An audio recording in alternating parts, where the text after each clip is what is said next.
नाज़रीन, महंगाई के मारे आवाम के लिए पेट पालना भी मुश्किल हो गया। मुल्क भर में आटा महंगा। मुल्क भर में आटे का बहरान शिद्दत इख्तियार करता जा रहा है। आटे के बाद रोटी भी महंगी हो गई। 20 रुपए की रोटी 30 रुपए में फरोख्त होने लगी है। महंगाई से नबर अजमा अवाम रोटी महंगा होने पर चीख उठे। कहते हैं कि सब्जी और फल पहले ही इनकी पहुंच से दूर हैं। अब 2 वक्त की रोटी भी इनके बजट पर बोझ बन गई है। सुभान अल्लाह। क्यों हो रहा है? क्योंकि हम जब रिपोर्ट करते हैं तो हमें तो मुल्क में गंदम का कोई बहरान नहीं नज़र आ रहा, कोई बड़ी वजह नहीं नज़र आ रही, लेकिन फिर भी आटा जो है वो उसकी कीमतें बढ़ रही हैं। सो दैट इज समथिंग और आवाम के होश उड़ रहे हैं। आम आदमी की जिंदगी इस वक्त पाकिस्तान में बदतरीन हो चुकी है और मरना उससे मुश्किल हो गया। मरने के लिए कब्र की जरूरत 70,000 रुपया कब्र है और कफन के पैसे अलग है। अल्लाह। दोस्तों, अब जो आप सुनने वाले हैं वो सिर्फ एक खबर नहीं बल्कि एक देश की जमीनी हकीकत है जिसे जानकर आप चौंक जाएंगे। पड़ोसी देश पाकिस्तान में हालात इतने बिगड़ चुके हैं कि आम लोगों के लिए 2 वक्त की रोटी जुटाना भी एक जंग बन गया है। सवाल यह है कि आखिर ऐसा क्या हुआ कि महंगाई, बेरोजगारी और बदहाल सिस्टम ने आम जनता की कमर तोड़ दी? क्या ये हालात अचानक बने या इसके पीछे सालों की गलत नीतियां जिम्मेदार हैं? इस वीडियो में हम बिना किसी दिखावे के सिर्फ सच्चाई के साथ पूरे मामले को समझने की कोशिश करेंगे। पानी, डीजल, खाद, बीज और मजदूरी सभी कुछ महंगा हो चुका है, मगर हुकूमत अब भी समझती है कि क्या हुकूमती इक़दामात मुल्क को एक बार फिर गंदम बहरान की तरफ लेकर जा रहे हैं। देखिए, हुकूमत को कोई फर्क नहीं पड़ता है। किसान बेचारा क्या कर लेगा? 50% पाकिस्तान की आबादी भूखी है और इस भूखी आबादी का 70% हिस्सा कम अज कम किसानों पर मुश्तमिल है, रूरल एरियाज पर मुश्तमिल है, जो पूरे पाकिस्तान का पेट भरता है। जो दुनिया का 7वां बड़ा गंदम पैदा करने वाला मुल्क पाकिस्तान को बनाते हैं, वो खुद बदहाली और अफलास का शिकार हैं। और ये सिर्फ इत्तफाक नहीं है, ये किया जाता है, गरीब बनाया जाता है, गुर्बत में धकेला जाता है। आप पॉलिसियों को ज़रा देख लें। 2 साल पहले गंदम के उतरने से पहले बिला ज़रूरत से ज़्यादा बड़ी मिकदार में गंदम को इंपोर्ट करके डंप किया गया पाकिस्तान में।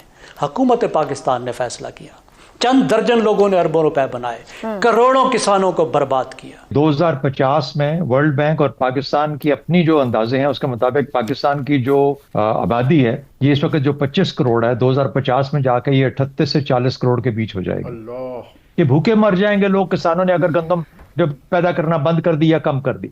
मेरा ख्याल है कि हुकूमत को अब होश के नाखून लेने चाहिए। लाहौर समेत पंजाब भर में गंदम की कीमत में 700 रुपए फी मन इजाफा हो गया। मुबारक हो, बहुत अच्छी बात है। मैं सोचता हूँ कि अच्छा ये बेहिसी और बेहयाई की एक किस्म है। अभी कल की बात है, आई वाज यंग, जालिब गाता फिरता होता था 20 रुपये मन आटा, इस पर भी है सन्नाटा। 20 रुपए मन। अच्छा, उस वक्त की बहुत बड़ा जुल्म समझा जाए। अब 800 रुपए फी मन महंगी हो गई है। सुभान अल्लाह।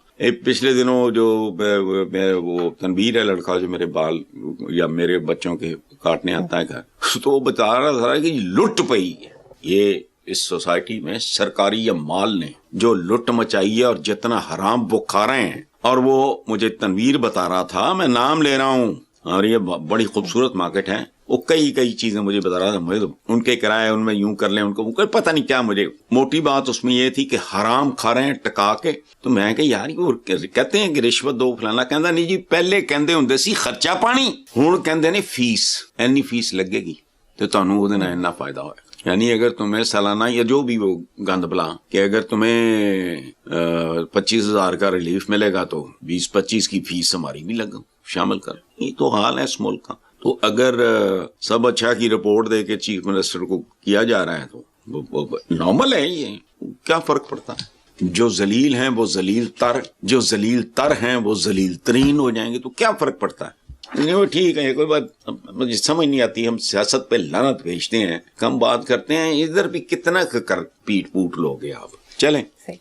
बैरूनी कर्जा लेने का पाकिस्तान ने नया रिकॉर्ड कायम कर दिया, एक नया रिकॉर्ड बना दिया। 6 महीनों में पाकिस्तान ने कितना कर्जा लिया? गुज़िश्ता 6 महीनों के अंदर अंदर जो बैरूनी कर्जा है वो 1254 अरब, यानी ये लगभग 4 अरब 50 करोड़ डॉलर्स बनते हैं। ये पैसा पाकिस्तान लेता जा रहा है और ये पैसा पाकिस्तान का जा कहाँ रहा है? कोई तरक्याती प्रोग्राम तो चल नहीं रहे, ना कोई नए डैम्स बन रहे हैं, यूनिवर्सिटीज, कॉलेजेस, कोई नई सड़कें, कोई रेलवे, कुछ बन रहा हो, कुछ बड़ा हो रहा हो पाकिस्तान के अंदर, कुछ नया हो रहा हो पाकिस्तान के अंदर, या बहुत सारे जंगलात लग रहे हो, नई नहरें निकल रही हो, कुछ भी ऐसा नहीं हो रहा। तो जब कुछ भी नहीं हो रहा तो ये इतना सारा पैसा लेकर डाल कहां पे रहे? ये पैसा किसकी जेब में जा रहा है? आज तक इसका जवाब किसी ने नहीं दिया। बस उड़ान पाकिस्तान की एक कहानी सुना देते हैं। और उड़ान की हालत ये है कि बैरूनी सरमायाकारी, जिसे आप फॉरेन डायरेक्ट इन्वेस्टमेंट कहते हैं, कि बाहर से कोई सरमायाकारी पाकिस्तान में आए, वो मजीद 43% तक गिर गई है। यानी बाहर से बजाय इसके कि सरमायाकारी पाकिस्तान में आए, जो आ रही थी वो भी मजीद गिर गई है 43% तक, यानी वो भी तकरीबन आधी हो रही है। IMF ने माशी ग्रोथ के मजीद सुस्त होने की पेशनगोई कर दी है इसी वक्त, और पाकिस्तान का पैसा लगातार डुबोया जा रहा है। जैसा कि ग्रीन इनिशिएटिव एक लिया था, शहबाज शरीफ ने कहा था कि ये आर्मी चीफ का विजन है, लेकिन इनकी खोपड़ी में बात घुसती नहीं है। तो जब पाकिस्तान में नया काम ही नहीं हो रहा, ना खेलों के मैदान बन रहे हैं, ना लोगों को फैसिलिटेट किया जा रहा है, तो ये अरबों डॉलर जा कहां रहे हैं? ये या तो लोगों की जेबों में जा रहे हैं, करप्शन की नजर हो रहे हैं, या ये पैसा जमा करके ये कौमी खजाने में दिखाना चाहते हैं कि जनाब देखें हमने कौमी खजाना भर दिया। हालात क्या है? तजारती खसारा पाकिस्तान की तारीख की सबसे बुलंद सतह पे पहुंच गया है। यानी ये आदादोशुमार आप देखिए, 3.8 अरब डॉलर पाकिस्तान का तजारती खसारा हो गया। ऐसा पाकिस्तान की तारीख में कभी नहीं हुआ। ये होशरुबा इजाफा है पाकिस्तान के तजारती खसारे में। पाकिस्तान बाहर से जो चीजें मंगवा रहा है वो 6.1 अरब डॉलर, और जो चीजें बाहर भिजवा रहा है वो 2.3 अरब डॉलर, और ये दिसंबर 2025 का डाटा है। यानी एक महीने के डाटा में आपके पास सारी कहानी आ जाती है कि आपने 6 अरब डॉलर से ज्यादा का सामान मंगवाया और लगभग 2 अरब डॉलर का आपने भेजा, तो 3.8 अरब डॉलर का सीधा सीधा तजारती खसारा हुआ है। एक्सपोर्ट्स है ही नहीं। आप कोई चीजें बनाएंगे तो बाहर भेजेंगे, चीजें बना ही नहीं रहे तो बाहर भेजेंगे क्या आप दुनिया को? हालात बहुत पतले हैं। जितनी जल्दी हो सके इस हुकूमत को घर जाना होगा। अगर ये हुकूमत रह जाएगी तो पाकिस्तान को ये मजीद तबाही के दहाने पर ले जाएंगे, और ये लेकर जा रहे हैं। टेक्सटाइल इंडस्ट्री के लोग इकट्ठे हुए, उन्होंने कहा जी हमारी 150 बड़ी बड़ी मिलें बंद हो गई हैं, टेक्सटाइल का शोबा तबाह हो गया है, इंडस्ट्री मुकम्मल तबाह हो गई है, चाबियां हुकूमत के हवाले कर रहे हैं, आप खुद ही चला लें। ये इनकी ऊंची उड़ान है। इन्होंने करोड़ों रुपए के इश्तिहारात लगवा दिए मीडिया के ऊपर, और 10 अरब के अंदर इन्होंने बेच दी PIA। उससे बहुत ज्यादा पैसा इन्होंने हर साल जाया किया है, और पूरी की पूरी एक एयरलाइन जो पाकिस्तान का प्राइड थी वो इन्होंने ओने पोने बेच दी, और बेची किसे? फौजी फाउंडेशन को। तो फौजी फाउंडेशन के पास है जनाब अब PIA। IMF ने आज इन्हें बहुत बड़ा झटका दिया। डियोस में IMF से शहबाज शरीफ शराइत नरम करवाने गया, तरक्की पर मोहर लगवाने गया, IMF उल्टा पोल खोल दिया कि तुमने खान की हुकूमत गिराई, 4 साल हो गए हैं, पाकिस्तान की तरक्की 2% भी नहीं हुई, जो खान के दौर में 6.2% पे थी। इन्होंने दावा किया जी कि 6 महीने में हम IMF से जान छुड़ा लेंगे, जहाज बेच बेच के कर्जा उधार। और ये वारदात वो राउटर्स में, इंटरनेशनल अखबारात में, वो सहाफ़ी हैं साद सईद, उन्होंने पूरी दुनिया में फैलाई। आप उनकी प्रोफाइल देखें जरा जाके, वो जिन इंटरनेशनल दारे आप उन्हें कोट कर रहे हैं वो 13 ममालिक जिनका जिक्र करें, उनको कोई बयान ही कोई नहीं। इनके सोर्सेज में क्या है? 3 रिटायर अफसर और 6 तज्जिया निगार। और ख्वाजा आसिफ इस सब बातों की बुनियाद पे कह रहे हैं कि हम JF-17 थंडर बेच के पाकिस्तान का कर्जा उतार। और भाई 25 मिलियन का एक जहाज जो साल में बनते ही टोटल 20 है, जिनका टोटल नेट प्रॉफिट मुनाफा $5 मिलियन इंजन पुर्जे निकाल के करें, और पाकिस्तान कर्जा 283 अरब डॉलर। 2800 साल चाहिए, आप खुद कैलकुलेटर लेके हिसाब करें, 2800 साल, मतलब 2008 से 2026 तक 16 सालों में 60 जहाज बेचे। और कौन सा अलादीन का चिराग है जो 283 अरब डॉलर का कर्जा माफ करें? अब ये हालात तो इनके, अफगानिस्तान का बॉर्डर बंद होकर ये कीनू की एक्सपोर्ट एक बोरी 1000 रुपए की बिक रही है। आलू का आप हाल देखें, आलू इस वक्त तबाह हुआ है, लागत ही पूरी नहीं हो रही। गंदम 5000 से ऊपर चली गई, आटा 15 से 20 रुपए किलो ऊपर चला गया। शुगर मिलों की अभी कटौतियों के उनके पैसे नहीं दिए जा रहे किसानों को। फिर सऊदी अरब और कुवैत ने जो है झटका दिया कि 2 करोड़ पाकिस्तानियों की बिजली बंद होने वाली है। और उसके बाद शहर रोशनियों का कराची पाकिस्तान की मईशत में 50% अहम किरदार, बिजली का सबसे बड़ा हसास निज़ाम, जहां बंदरगाहें हैं, सनतें हैं, एक्सपोर्ट है, IT है, फैक्ट्रियां हैं, सब कुछ चला रहा है बिजली का इदारा K इलेक्ट्रिक। अब देखें पाकिस्तान में बाकी जगह तो बिजली बांट दी जाती है, कराची में K इलेक्ट्रिक के पास है सब कुछ। सनदी पैदावार, टैक्स रेवेन्यू, बरामदात इसी से जुड़ी हुई है। 4.7 अरब डॉलर से सऊदी अरब और कुवैत के सरमायाकारों से इन्वेस्टमेंट करवाई, लेकिन गर्दिशी कर्जे इतने बढ़ गए कि अब सरकारी वाजिबात अदा नहीं हो सकती। K इलेक्ट्रिक बेचना था, उसमें साल लग गए। अब सऊदी अरब और कुवैत ने उनके सरमायाकार पहले इस्लामिक ऑर्गेनाइजेशन में लेके गए, ब्रदर इस्लामी मुल्क सऊदी अरब, कुवैत, कतर वगैरह के पास, मामला हल नहीं हुआ। ये अब ले गए इंटरनेशनल अक़वाम मुत्तहिदा सालसी में फरीक बना के पाकिस्तान को, कि 90% अब चांसेस हैं कि फैसला आएगा 2 अरब डॉलर जुर्माने के साथ। और यहाँ जहर खाने के पैसे नहीं, यहाँ तो 1996 में 45 करोड़ अरब अमारात से लिया कर्जा आज तक अदा नहीं हो सका। जो 16 अरब डॉलर ज़खायर में पड़े हुए हैं, चीन, सऊदी अरब, अरब अमारात, कमर्शियल बैंकों ने पीछे 1-2 अरब डॉलर की इकानमी। ये मोहम्मद बिन ज़ायद अभी हिंदुस्तान गया, 100 मिनट रुका, इन्होंने नाचना शुरू कर दिया, यहाँ 100 मिनट रुका, यहाँ 102 मिनट रुका। वो 100 मिनटों में पूरी पाकिस्तान की GDP जैसे अमली तौर पर काम कर गया। और यहाँ तलोर के शिकार और सऊदी अरब के खिलाफ इन्हें प्रॉक्सी बनाने के लिए आता।